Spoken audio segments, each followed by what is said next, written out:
We are back with the 165th edition of the Quarantine Cast. I am really excited. I am joined by Bubba Badman Jenkins, who is competing in the PFL Featherweight Tournament. How you doing? Doing good, man. Doing good in this quarantine. Trying to keep my mind right, stay strong, get ready for this second round. This is day 2 of quarantine, is it? Yeah, day two. Day two. So how's it been treating you? Day 19. We did 17 already. Got a little break. Now we back at it. So I guess I want to talk a little bit about the pandemic first off. What's your training been like the past year or so throughout the pandemic? Yeah, man. Training has actually been pretty good. I opened my own gym with Dewey Cooper, and we have a partner over there in Henderson, Nevada.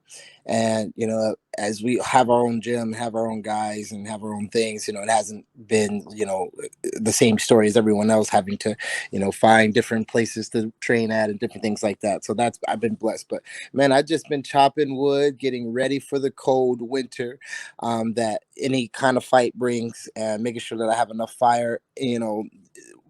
In preparation for that winter that's coming. And so me and Dewey Cooper have been chopping and chopping and chopping for I want to say last year and some change. And it's making a vast improvements in my game, my stand up, just my all around ability and confidence in the cage. In terms of the gym opening, I mean, unusual timing with the pandemic and everything. How was that opening up the gym throughout the pandemic? Well, when you have what the cat wants, it don't matter what weather it is, they're gonna get to where you are. And me and Dewey got the recipe. He's a Hall of Famer. He's been working with some of the best guys in the world, getting a UFC champion in the heavyweight, Francis Ngannou, this year, and he's been a champion multiple times in multiple different combat sports and arenas himself. So, when they hear that, world national renowned coaches are working together and they're creating some dogs out of the kennel that they're breeding, most of the bad men want to come see what's up. I want to talk a little bit about your last fight against Lance Palmer. You went into the tournament, went into that fight as a heavy underdog and dominated. When you look back on the fight, how do you assess your performance? I give myself a B minus. A B minus. We dominated. I wanted to knock out. I was telling everybody leading up to it, I was going to knock him out in the second round, and he made me a liar out of that part. I was chasing him, and I obviously had to stay mature, knowing that I wanted that knockout. Really wasn't looking for it, but was going for it. There's a difference in looking for it and actually just going for it. I was looking for it and going for it, but also once it didn't show itself, I didn't want to get sloppy and get myself hurt or anything different like that. I kind of knew that I needed a willing banger at that time to get that kind of knockout, and I thought I was going to get that in him, and being the champion and being me, someone coming after him, and in that kind of demeanor. But I was excited about the victory afterwards. Getting the job done, showing the world we are one of the top 145 pounders in all of the world. There isn't 10 men at 145 pounds. There are 5 men at 145 pounds that can beat me on this planet. So it was good to show a portion of that, and really be excited about what we got going in the future. I'm excited about this fight coming up June 10th. Obviously main event with Pettis leading the headline, being who he is, but man, Batman coming, and the fans are coming with me.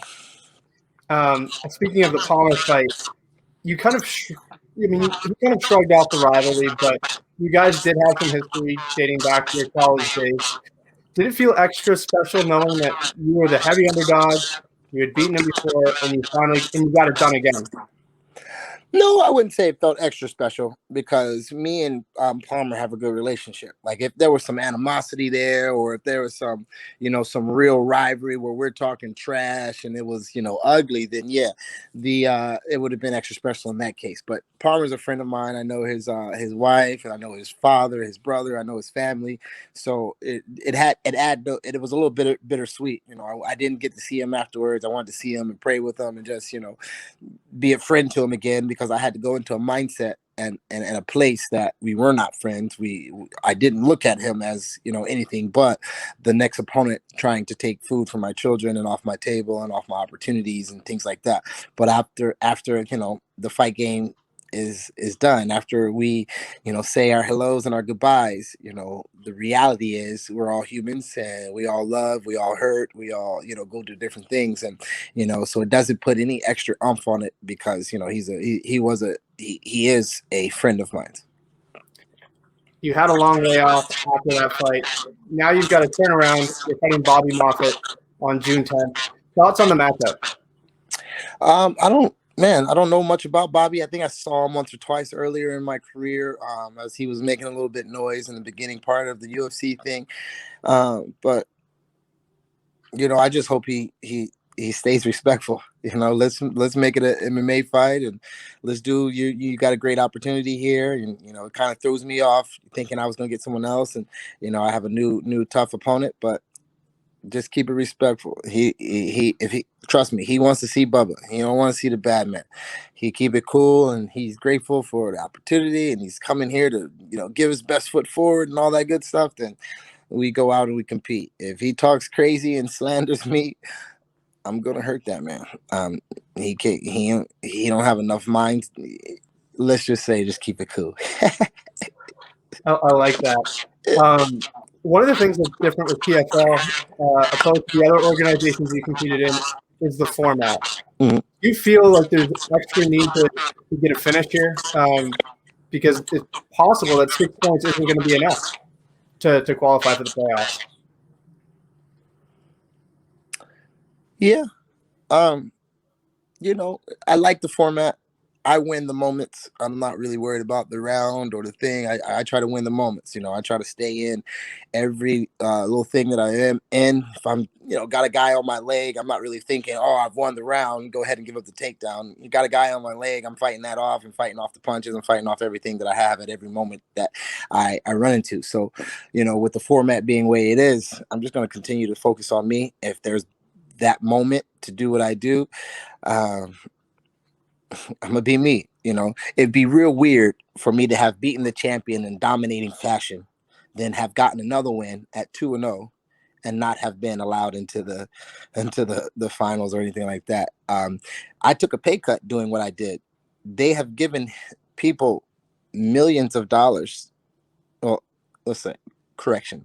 They have given people hundreds of thousands of dollars to lose to Palmer. Okay. They gave Palmer $1 million twice. They have given Palmer millions of dollars, and I beat him handily without a try in a real sense. Like, I wasn't like stretching for that win. We could have done that fight 10 times. I'm going to come out with the same result. It wasn't close, right? But in a humble place, I took a pay cut to be the guy that I knew was $1 million champion. And I'm just going to win the fights in front of me. Of course, I'm looking to hurt and knock people out, because it is the hurt game, the fight business. The more finishes you get, the higher your checks go. The bigger the comments may be, the more you can talk and garner that thing. But I'm here to win the moments. If the moment comes and it is to be won, the bad man will have done that. I love it. I want to ask this question here. So you talked about that pay cut. You were a brave featherweight champion, and yet you relinquished that belt to come here and compete in the PFL tournament. Not many people do that. What went behind that decision? The bigger picture, the bigger brand, being a world champion over in Bahrain and that side of the world, it was a wonderful thing, and I love that organization, one of the fastest growing organizations. I don't see my work with them being done just because of how global they are. I like to travel. I like to be global. I'm building in multiple countries. Wrestling can travel, especially to the countries that don't have wrestling, and wrestling being one of the most dominant factors in all of mixed martial arts. It's imperative that I make sure that I continue to grow and water that seed of wrestling that I have inside of me in other places, of course. So to be able to go global is major to me, but also to be a name brand, to be American, to be here in America, is very important. And it's almost like the New York frame of mind. If you can make it there, you can make it anywhere. And if you're gonna be an African-American young man here literally fighting for your future in America, if you can make it here, it's going to be hard to beat anywhere else. All right, man. I'll ask one last question, then I'll let you go. What can we expect from you on June 10th? On June 10th, is that what you said? Yeah, that's the day of the fight, right? Yes, sir. June 10th. What can you expect? I'm sorry, I didn't. You can expect the bad man to show up and give another great performance. You know, I'm looking to put Dewey Cooper's striking on display this time. Last time I was just looking to put my own abilities out there, let the world know I'm a striker, wrestler, complete mixed martial artist, can do it all, kid, cat, but whatever you want to do, we can do it. You know, you want to keep it cordial, we can keep it cordial. You want to go gangster, we can go gangster. You know, new songs is out, we can do what you want to do. But when it comes down to it, them know I'm war with the man. You know, I'm a bad man and I do bad man things, you know, and therefore, with me having the mindset that I have, the momentum that I have, beating the opponent that I have beaten, feeling like I'm coming into my own in my prime, strong as an ox. I look strong because I am strong. I look fast because I am fast. I speak smart because I am intelligent. I elocute. I analyze. I'm ready. This game has been looking for someone that has the attributes that I have. Um, and it's the right time for a man like me for the season. You know, the interviews they want, the swag, the drip, the body, they want it. I'm here for it. I'm here for the bad man noise, the bad man team, the bad man things, the bad man theme. You know what I'm saying, man? I love it, man. I think that's actually the best way to end it. I'm just going to edit it right there, and that's how it's going to end. No So doubt. thanks for the time, man. I appreciate it, and best of luck. No doubt, my man. I appreciate you for having me. Shout out to you and shout out to the guys who are putting this on. Shout out to PFL. Make sure y'all tune in. ESPN 2, June 10th.